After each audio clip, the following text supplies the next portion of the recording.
Your best-selling product just hit zero inventory. Shopify puts up a sold-out badge, the buy button goes grey, and customers start bouncing. Some of them are even buying from a competitor right now. Research showing that 69% of online shoppers will do exactly that when they hit an out-of-stock item. And then 42% of first-time visitors won't come back. But here's the thing, a product going out of stock doesn't have to mean lost revenue. In this video, I'll walk through every option you have on Shopify, from a quick settings checkbox to strategies that keep you collecting orders while stock is on the way. Hi, I'm Ollie and I co-run Pre-Product, a pre-order app that's processed over $100 million in pre-order sales. I see how thousands of Shopify stores handle stockouts, so this is based on what actually works.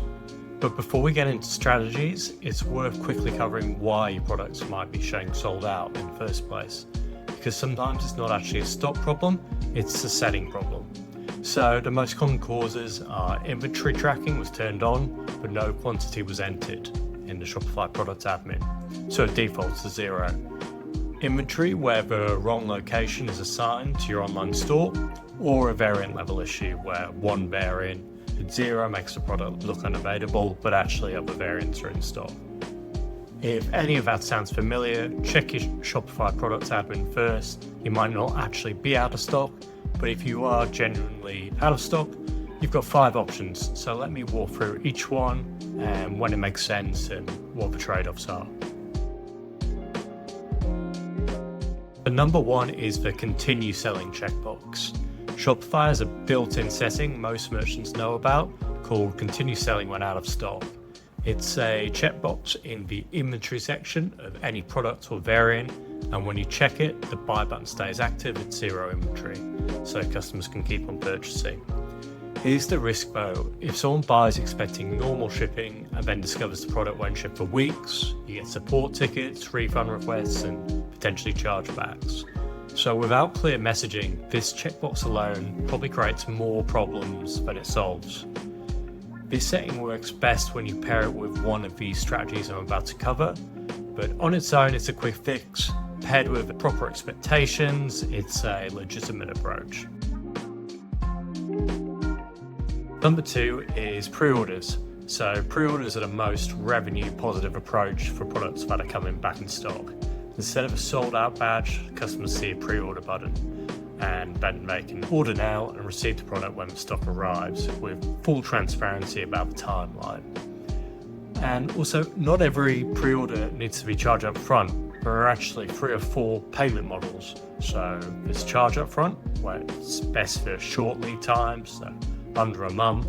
Charge later, where you vault the card at checkout, and when the stock arrives, you trigger charges against that vaulted card, so best for longer timelines. And then deposits, where you collect a deposit up front, and then you charge the remaining amount once you're ready to ship. And I'd say that deposits are best for higher ticket items. So the wrong payment model for your situation can cause issues. Charging up front for something that won't ship for 3 months leads to refund requests. Charging later for a $15 product might not be worth the overhead, so you need to match the model to your situation. Another good thing about pre-orders is they actually give you demand data, so if 200 people pre-order, you know exactly how much to reorder instead of just guessing. That's inventory intelligence that you don't get from just a standard sold out badge. So number 3 is back in stock notifications. If you're not sure when or if the product is coming back in stock notifications let customers sign up for an alert. The Notify Me button replaces the buy button, and when you restock, subscribers get an email or SMS. The advantage is low risk, you're not taking payment or making promises. The downside, you're not capturing revenue either. So if a customer leaves without buying, and there's no guarantee they'll come back when notified, especially if they found an alternative in the meantime. So it's best for uncertain timelines or lower ticket items where pre-orders feel excessive. If the product is coming back, pre-orders are almost always the better move because you're actually capturing the sale. But even so, it's a great option to have for those uncertain future products. Number 4 is 2-in-1, hiding or pushing down, and then also recommending alternatives. So these two more approaches that work well for specific situations when you're sold out. Hiding or pushing down means you can use smart collections to filter out zero inventory products, then use Shopify's unlisted product status to remove a product from browsing while keeping the URL live for SEO. Or you could use apps that push sold out products to the bottom of collection pages so they're less obvious. One warning here, don't delete product pages that have organic traffic or backlinks. If a product is permanently discontinued, set up a 301 redirect to the most relevant alternative. That way you won't negatively impact your SEO. And then the other option is recommending alternatives. So when a product is out of stock, use that page as a jumping off point to show related products. So you might also like sections or app-powered recommendations. Just don't let your customer hit a dead end. Offer them an alternative instead. And a quick framework to tie it all together. The right strategy depends on one question: is the product coming back?